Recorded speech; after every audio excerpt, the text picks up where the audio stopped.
നിങ്ങൾ അറിയില്ലേ താമരശ്ശേരി ചോരം? ഞമ്മള് താമരശ്ശേരി ചോരന്ന്. ഒരിക്കൽ ആ ചോരം ഇറങ്ങുമ്പോ ഇതിന്റെ ബ്രേക്ക് അങ്ങോട്ട് പോയി. എന്നിട്ട് അപ്പുറപ്പുറം ഭയങ്കരമായ കുയ്യല്ലേ, കുയ്യി ഇറക്കല്ലേ. പണ്ടാരടങ്ങ ഇതുണ്ടോ, പിടിച്ചാലും അമർത്തിയാലും നിക്കണ്.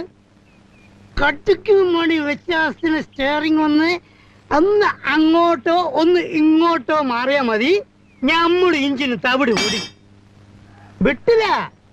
ഇൻഷാ അല്ലാഹ് പടച്ചോനെ നിങ്ങള് കാത്തോളി എന്നൊരൊറ്റ വിളിയാണ്. ഇഞ്ചിൻ എങ്ങനെ പറക്കാണ്. ഏത് നമ്മളെ എയറോപ്ലെയിൻ വിട്ടേക്ക. Thamarassery to Kozhikode 50 kilometre. ഇത് 5 മിനിറ്റ് കൊണ്ട്. ഒരൊറ്റ കുത്ത ആൽമരത്തിന്. ആൽമരം അപ്പത്തന്നെ പൊരിഞ്ഞു വീണ്.